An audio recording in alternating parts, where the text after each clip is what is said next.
We are here today. We are here today. We are here today. Lord, we thank you. Lord, we thank you.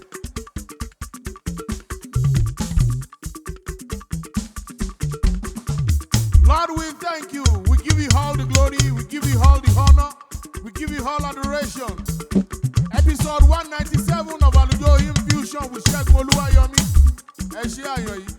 Máyọ̀ wá káàbọ̀. Ayérayé nínú ọ̀run o ṣé o. Ayé ọpẹ́ tún yọ lónìí. We give you all the glory. We say nobody can be compared with you.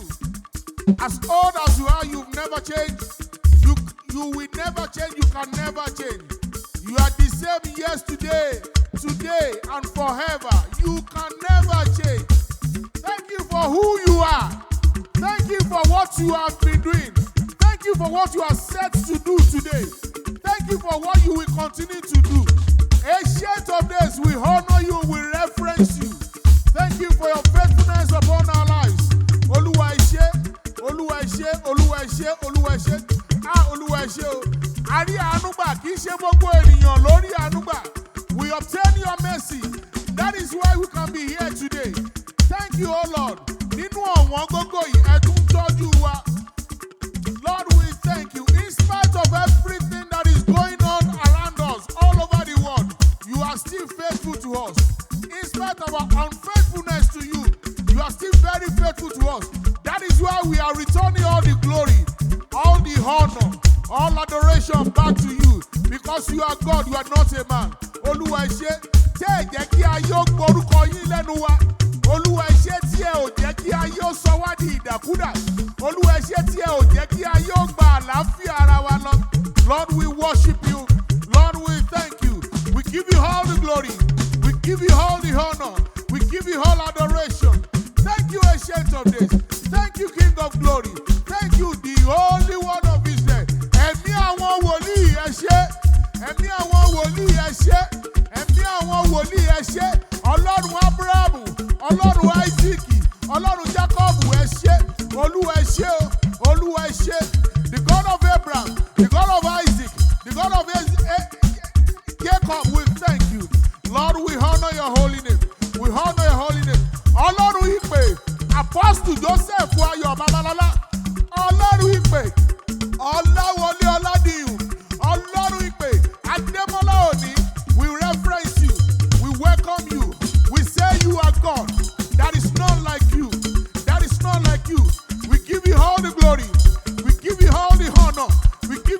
restoration. Thank you for your faithfulness. Olúwa ẹ ṣé o, ẹ̀yin Olúwa lógo.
But this God is taking good care of us, and you watching me now.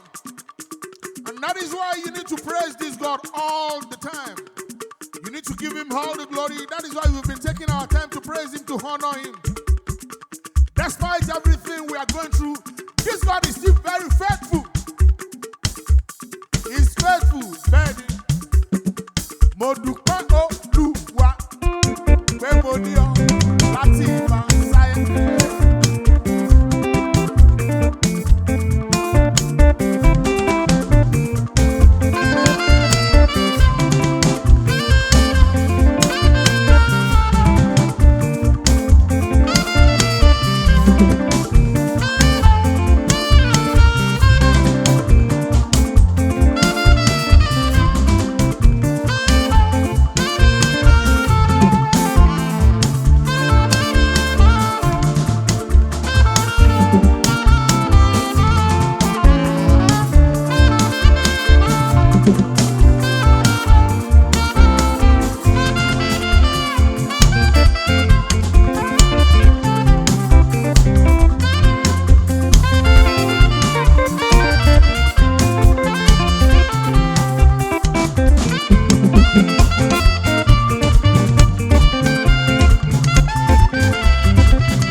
You are welcome to AlujoHymn Vision with Segun Oluwayomi, episode 197.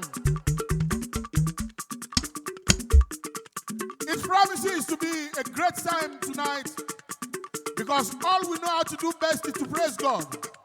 No matter the situation which every one of us is going through, no matter where we are,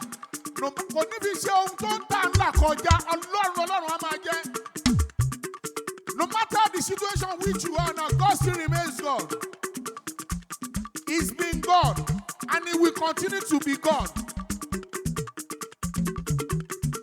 Ìgbà tó bá dá wa sún ìdí àdìgbò star bí ó sì tẹ́ wa lọ́rùn. Ìgbà tó bá tẹ́ wa lọ́rùn, you are the most high. Bí ó sì tẹ́ wa lọ́rùn o. Ìgbà tá a bá rí jẹ́ o, you are the most high. Bá a sì rí jẹ́ o, ẹ wálé ẹ wálé. We know the hardship is much in the land, but I still want to beg you to just find time to praise God, to worship God. He's the only one that can do it. If I should open my mouth to tell you what I'm going through, you will not see me in this situation, but I still find solace in praising God. We still find time, every one of us, David, Mayawa, Okpe, Sunday, Sylvia, we are still here to praise God, to make you happy, to lead you into the presence of this God. Let's worship God together.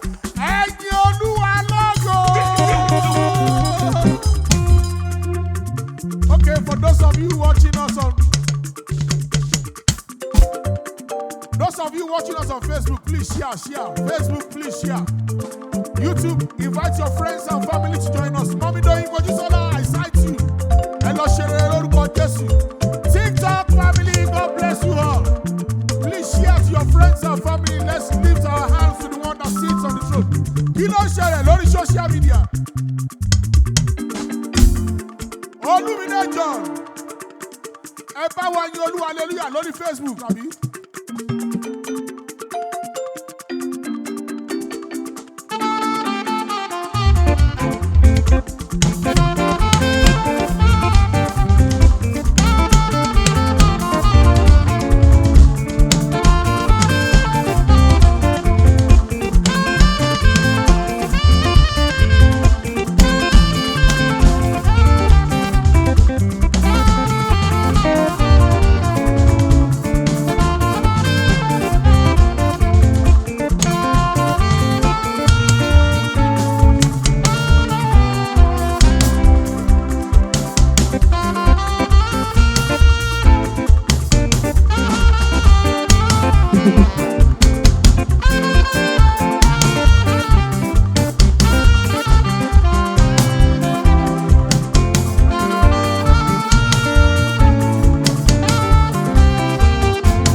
Especially in Nigeria, a lot of things is going on that we can't explain. But as we the children of the Most High God, we still find solace in worshiping this God. TikTok, yo. And don't forget people on YouTube. He has been God that has been helping us. If not for His mercy, what would have been our story? This God is faithful. He's faithful. No matter what you are going through, this God is faithful to us. Oluwayomi. For everybody watching me now, just write thank you, Jesus. Write thank you, Jesus on comment section. Just write thank you, Jesus. Thank you, Jesus. Because it has been God. On Instagram, write thank you, Jesus. On TikTok, write thank you, Jesus. On YouTube, write thank you, Jesus. On Facebook, write thank you, Jesus. Thinking about Oluwayomi, thank you, Jesus. Just write thank you, Jesus. Let me feel you. Let me see that you are writing thank you, Jesus. Thank you, Jesus. Thank you, Jesus. Thank you, Jesus. Write thank you, Jesus. It has been God. If not for the faithfulness of God, what would have been our story? Write thank you, Jesus. Thank you, Jesus. Yes,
I hope somebody is monitoring Smile FM and Faji FM.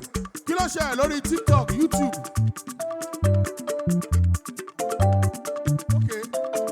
Okay, lórí TikTok.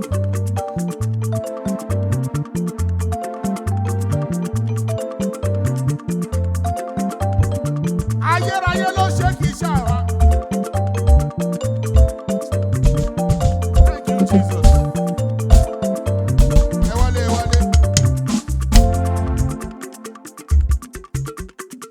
Ìmọ̀kímọ̀ kò mà gbọ́dọ̀ jọ.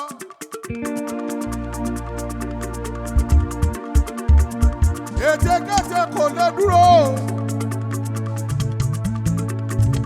Ẹnikẹ́ni tó bá dẹrù ọ̀ràn yóò forí ara rẹ̀ gbé. Torí Olúwa làwọn bá dúró. Somebody is watching me on TikTok now. Ẹnikẹ́ni tó bá dẹrù ọ̀ràn ni ó forí ara rẹ̀ gbé. Torí Olúwa lèmi bá dúró. Ẹnikẹ́ni tó bá dẹrù ọ̀ràn ni ó forí ara rẹ̀ gbé. Torí Olúwa ni ìwọ bá dúró. Now they've tried the person, they've done a lot of things for that person to be frustrated. But they are now pushing the person to kill himself through the spirit of depression. Gbogbo àwọn tó ń tafà yẹn wọ́n á forí ara wọn pé lórúkọ Jésù. Gbogbo ogun ilé bàbá that is plotting that depression so hard for you to kill yourself. I render them useless right now in the name of the Lord Jesus Christ. I render them powerless right now in the name of the Lord Jesus Christ. You spirit of depression, I destroy you right now in the name of the Lord Jesus Christ. Kí ogun kó padà sórí ológun lórúkọ Jésù. Àṣàsí èpè ọ̀fọ̀ kó padà sórí elépè lórúkọ Jésù. Ìmọ̀kímọ̀ kò má gbọ́dọ̀ jọ. Ètekéte kò lè dúró. Ẹnikẹ́ni tó bá dẹrù ọ̀ràn ni ó ń forí ara rẹ̀ gbé. Torí Olúwa ni ìwọ bá dúró. Orin ẹni o, ó ti ní Jésù lọ́rẹ̀ẹ́.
ló ń ṣẹlẹ̀ lórí Facebook, YouTube, a máa tó wọ Smile FM àti Fàájì o.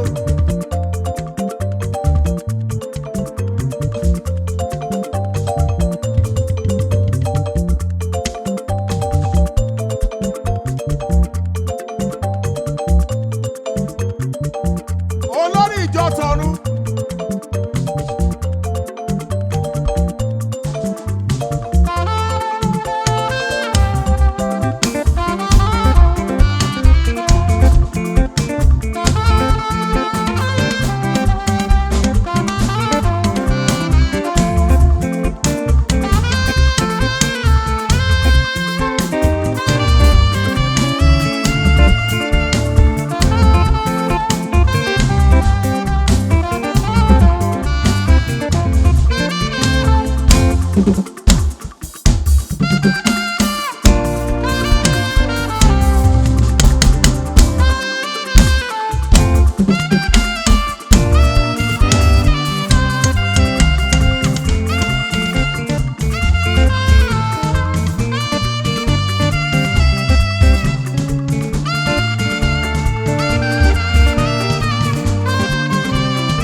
Àti Smile FM, Fàájì FM 106.5, Smile FM 98.7 FM, ẹ káàbọ̀ ẹ kúrọ̀lẹ́. Ayérayé ló ń ṣe kì í ṣe wa. Nínú kòsíkòsí tó wà nígboro, Ọlọ́run sì ń tọ́jú èmi àti ẹ. Ó ṣe àyàn yìí. No matter what is going on in the land, still find it in your heart to praise God. Ayérayé ló ń ṣe kì í ṣàwa. Lórí Smile FM, gbé ọwọ́ méjèèjì sókè kó máa yọ̀. Lórí Fàájì FM, gbé ọwọ́ méjèèjì sókè kó máa jó kó máa yọ̀. Ẹ̀yin Olúwa lógo. Sórí pò tí ẹ wà lára àwọn alààyè, ó tó lọ́tọ̀ kó máa bẹ̀rẹ̀ sí yin Ọlọ́run alààyè. Ẹjọ́ ti kú ò lè pariwo báyìí kò lè yan ọba àwọn ọba. Wá bá mi lórí Instagram àti Segun Oluwayomi. Wá bá mi lórí YouTube lọ subscribe mo wà bẹ́ẹ̀ báyìí. Segun Oluwayomi TV. Lórí TikTok wá bá mi mo wà bẹ́ẹ̀. Ọlọ́run ló ṣe kì í ṣe èèyàn. Ẹ̀yin Olúwa lógo. Kí ló ṣẹlẹ̀ lórí Smile FM àti Fàájì FM? Dúpẹ́ láti Ọ̀tà.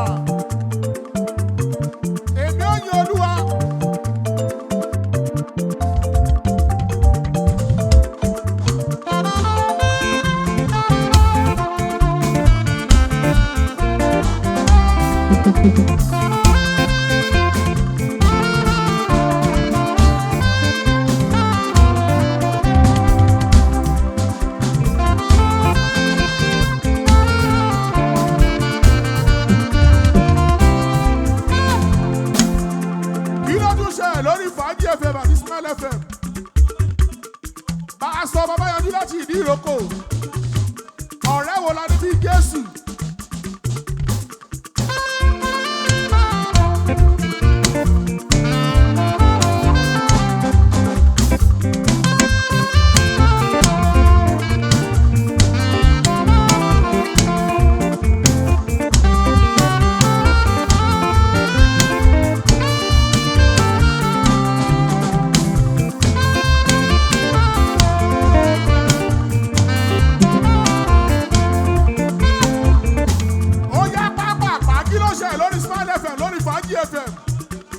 Ọláwálé Ọládìméjì, olùgbàlà gbóhùn mi sórí gbogbo tó ń ṣẹlẹ̀ yìí.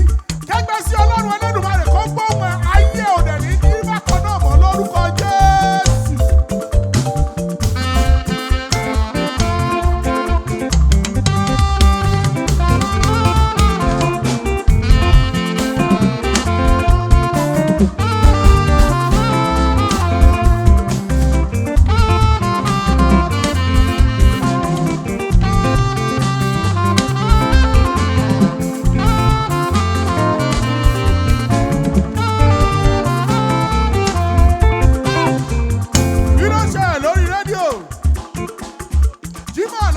odò.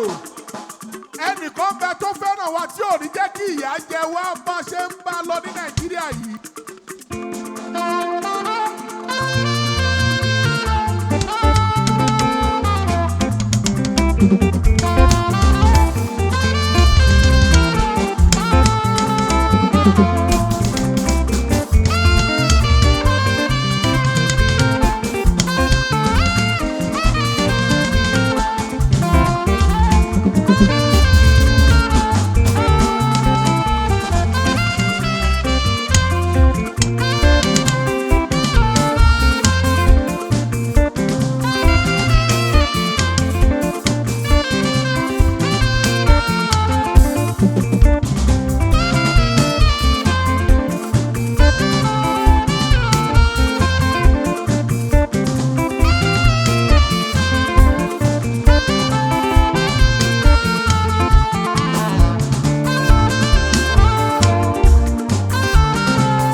Lórí YouTube wàá bá mi lórí Segun Oluwayomi TV lórí YouTube wàá rí mi kedere lórí Instagram àwa bẹ́ẹ̀ Segun_Oluwayomi lórí TikTok àti Segun Oluwayomi kí ló ṣẹlẹ̀ lórí Smile FM lórí Fàájì FM.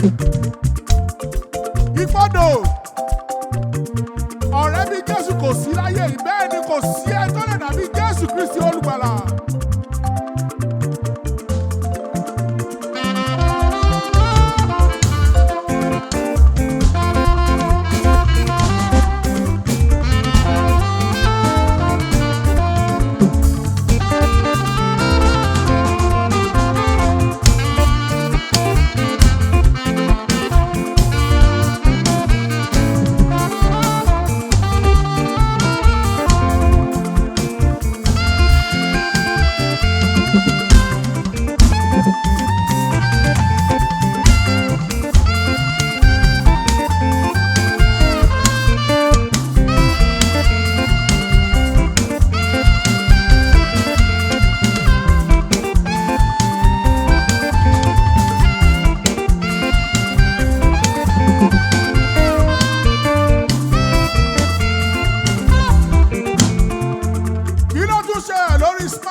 Láti ọ̀tà ẹ fún ìpè náà kíkọ ọdún ìdásílẹ̀ la wà yìí lórúkọ Jésù. No matter what you are going through, no matter the situation you are now, I have the God, I know the God that cannot be insulted that sits on the throne. He will deliver you. He will deliver you. He will deliver me. Raise your hands to the Kingmaker. Bí ọwọ́ méjèèjì sókè kó máa bẹ̀rẹ̀ sí yìí bó ṣe o.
gbogbo wa la mọ̀ bí ta ṣe rí.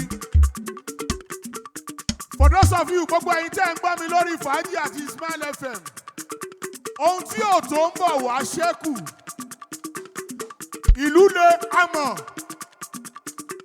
gbogbo ẹ̀ le kókókókó àmọ̀, ṣùgbọ́n àwọn tó fẹ́ Olúwa wọn ò ní ṣaláì ní ohun kankan, ohun rere máa wà ní ọ̀nà wọn ni. Kò ní fi ṣe ohun tó ń là kọjá. Tó ṣe ń gbọ́ mi lórí Fàájì FM àti Smile FM yẹn, àti lórí Facebook, lórí YouTube, lórí TikTok, lórí Instagram. You just find a space in your heart to worship God. Our God is still in the business of answering prayer. Kúnlé Mori Ẹ̀mẹ̀ yẹn lórí Instagram, God bless you. Kí ló ṣe lórí Smile FM, lórí Fàájì FM? Samson Bájọ́wà. Ẹgbẹ́ mi ẹ̀wà ṣíà.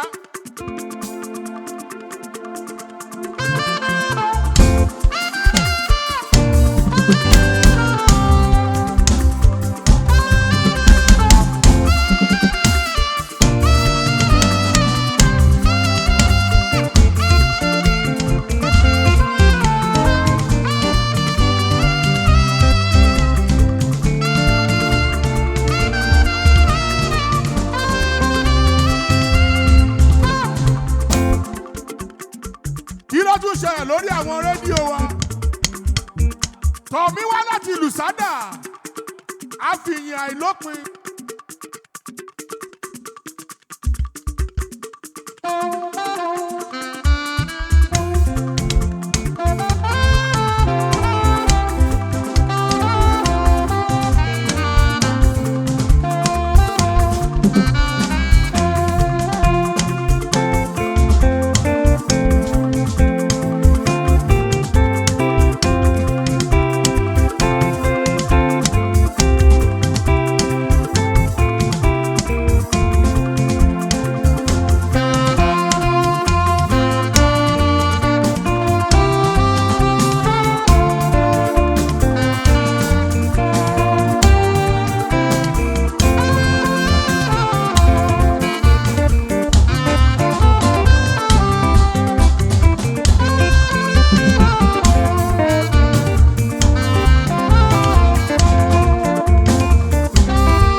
God bless you.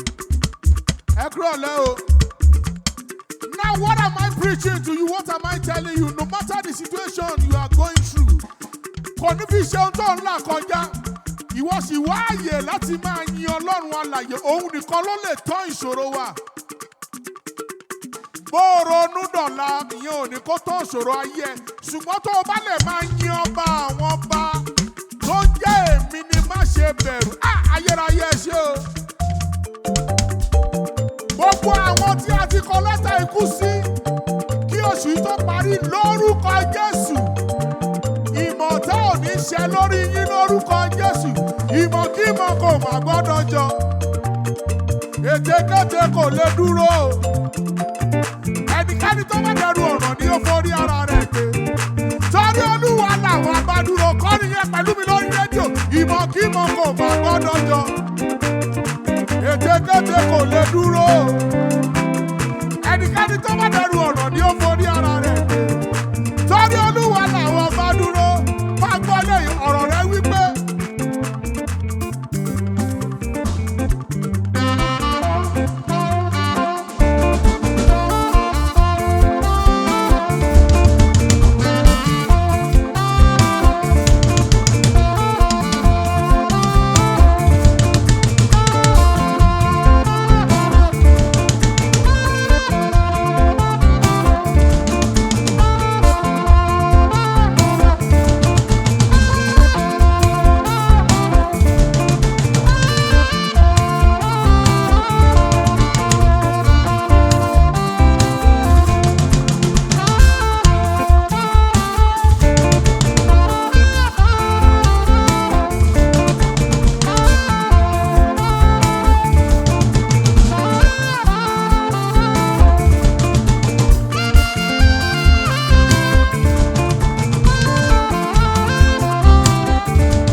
tó ṣe ń gbọ́ mi lórí Smile FM àti Fàájì FM yẹn wà á bá mi lórí YouTube lọ subscribe by Segun Oluwayomi TV lórí Instagram Segun_Oluwayomi lórí TikTok @Segun Oluwayomi lórí Facebook Segun Oluwayomi gbogbo orin yóò wà lórí AudioMack Segun Oluwayomi music ló pọ̀ bẹ́ẹ̀ kí ló ṣe lórí Smile FM àti Fàájì FM Bọ́lájí láti Ifọ̀ kò sú ẹ láti máa kọrin ìbáni.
Lórí Smile àti Fàájì FM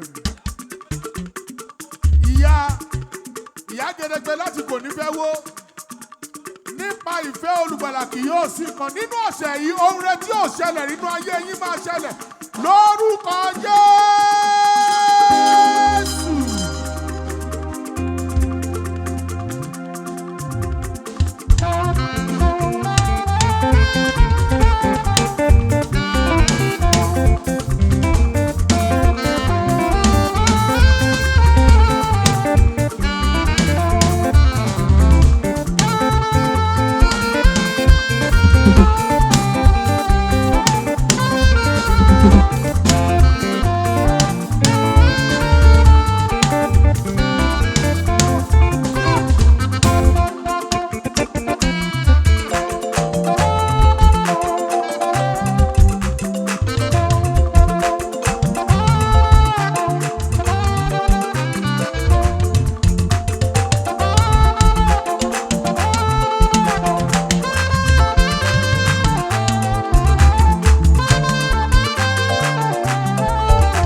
Mo ń tẹ̀síwájú.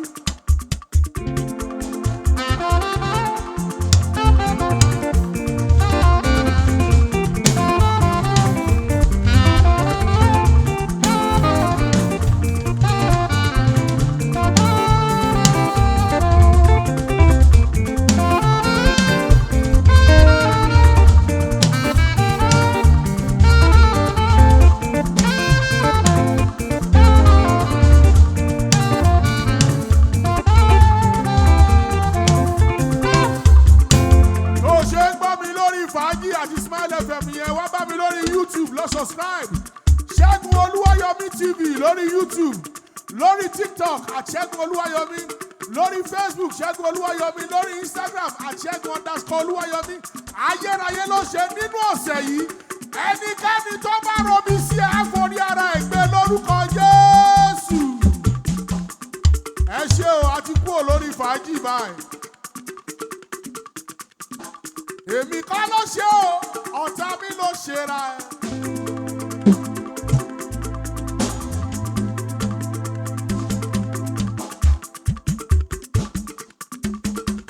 A ti kúrò lórí rédíò báyìí. Èmi kọ́ ló ṣe o, ọ̀tá mi ló ṣe ra ẹ. Ibi tó ti rojọ́ kiri lẹ̀mí mímọ́ ti pa.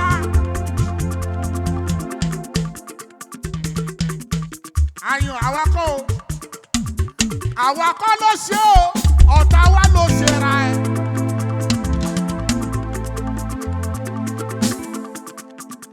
Àwa kọ́ ló ṣe o, ọ̀tá wa ló ṣe ra ẹ. Ibi tó ti rojọ́ kiri lẹ̀mí mímọ́ ti pa. Ẹlòmíràn dẹ̀ yọnu sọ sí ọ̀rọ̀ ọlọ́rọ̀, ẹni tí Ọlọ́run wà lẹ́yìn ó dẹ̀ ń rojọ́ káàkiri wà lẹ̀ pàdé ikú òjijì.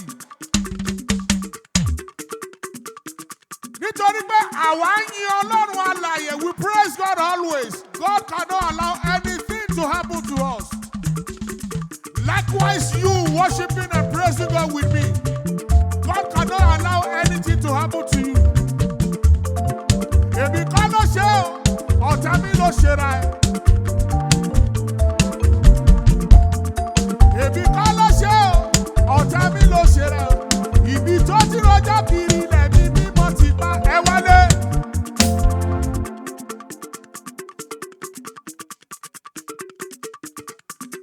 Ẹ wo àyàn wa, a kú ara fẹ́ra kù.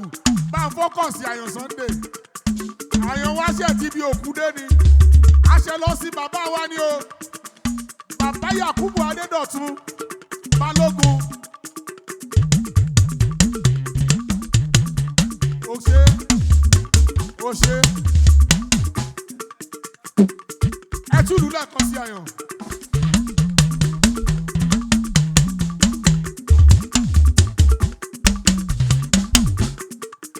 Bàbá Yakubu Adédọ̀tun Balógun, kí Ọlọ́run kó máa fi ọ̀run kẹ́yìn. Gbogbo ohun tẹ́ fi sílẹ̀ kò ní bàjẹ́. Gbogbo àwọn ọmọ tẹ́ fi sílẹ̀ wọn ò ní dọmọ lọ́mọ lórúkọ Jésù. Ìgbà tẹ́ ẹ wà láyé rere lẹ ṣe. Gbogbo ohun rere tẹ́ fi sílẹ̀ kò ní dìbàjẹ́ lórúkọ Jésù.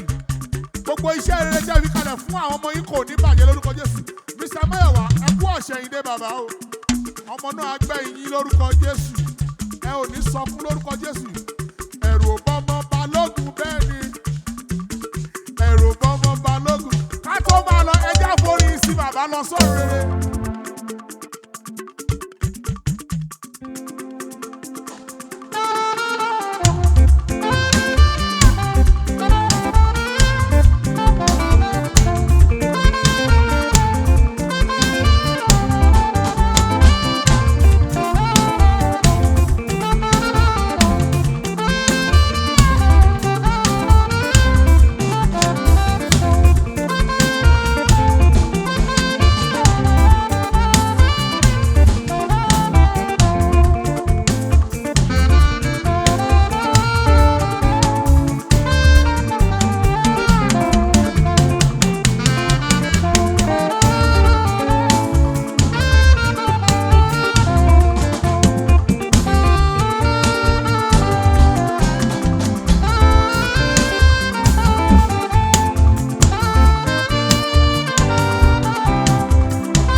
Balogun.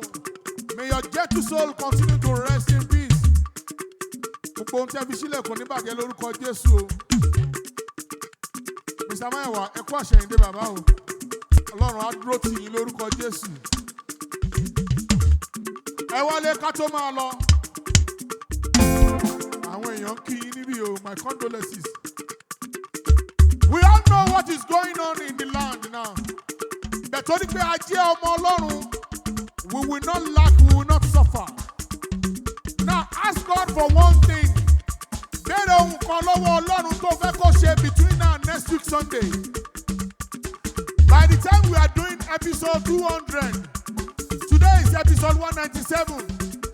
Ká tó ṣe episode 200, I want every one of us to ask something like, I want to have a testimony, oh Lord. Olúwa, mo fẹ́ ní ẹ̀rí before episode 200. Ayérayé, mo fẹ́ ní ẹ̀rí. Ask God for one thing. Bẹ́ẹ̀rẹ̀ ohun kan lọ́wọ́ Ọlọ́run pé Olúwa, mo fẹ́ ní ẹ̀rí. Sunday máa bẹ̀rẹ̀ títí ẹ o. Máyọ̀wá máa bẹ̀rẹ̀ títí ẹ. David máa bẹ̀rẹ̀. Sylvia máa bẹ̀rẹ̀ títí ẹ. Mo fẹ́ ní ẹ̀rí. Ọpẹ́ máa bẹ̀rẹ̀. Gbogbo ẹ̀yin tẹ́ ń gbọ́ wa. Ask God for one thing. Ibi ni Ṣílò wa. Àdúrà ń gbà níbí. Mo fẹ́ ní ẹ̀rí. Olúwa, ohun tó wà ní ọkàn mi báyìí. Olúwa ṣe é fún mi. Má ro tẹ̀ṣẹ̀ mi. Má ro tẹ̀ṣẹ̀ mi. Ẹ̀jẹ̀ rẹ ní kòrò. Ẹ̀jẹ̀ ètùtù ìmùlẹ̀ àgbà tí ó ta sílẹ̀ lórí òkè Káfárì ní kòrò. Ṣàánú mi. Ṣàánú mi, ṣe é fún mi Ọlọ́run àánú. Ọlọ́run ìfẹ́ ṣe é fún mi. Ṣe é fún mi. Ṣe é fún mi Ọlọ́run àánú. Ṣe é fún àwọn èèyàn wọ̀nyí tí wọ́n gbọ́ wa. Lord, answer them by fire. Ẹ̀mí mímọ́. Ẹ̀mí àwọn wòlíì. Answer them. Ẹ̀mí mímọ́. Ẹ̀mí àwọn wòlíì. Answer them. Ẹ̀mí mímọ́. Ẹ̀mí àwọn wòlíì. Answer them in the name of the Lord Jesus Christ. Ẹ wọlé. Àdá ọpẹ́ padà. Sọ́dọ̀ ẹni tó lọ́pẹ́. Àdá ọpẹ́ padà. Sọ́dọ̀ ẹni tó lọ́pẹ́.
Àdá ọpẹ́ padà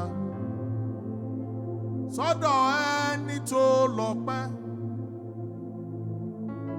Àwa wá dá ọpẹ́ padà sọ́dọ̀ ẹni tó lọ́pẹ́. We return all the glory back to you, O Lord, because you are God, for your faithfulness, for helping us today. Thank you, Ancient of Days. Be thou exalted. Gbogbo tí ẹ̀yin Ọlọ́run ti ṣe lónìí, for everything you've done today will be permanent in our lives. In Jesus Christ's name we pray. The Lord is leading into your heart to bless us. We've been doing this all alone with God that sits on the throne. You can support us by sending us message on any of our DM or give me a call on 08022852978. 08022852978. You can send me a call, send me a message on Instagram, on TikTok, on YouTube, on Facebook. Send me DM. The Lord is giving you that leading to support us. Don't hesitate to support us. Thank you for joining us today. Thank you. I see somebody is asking for which station. We're always on 5G FM 106.5 from 7:30 to 8 p.m. every Sunday. On Smile FM 7:30 to 8 p.m. Smile FM is 97.8. No, 98.7. 98.7. Smile FM 98.7 every Sunday from 7:30 to 8, we are always there. What do? We praise God, we honor God with the talent God has given us. Mr. Festus Fajemilo, God bless you. Thank you so much for joining us today. Ẹ ṣé o. Ó dàbọ̀.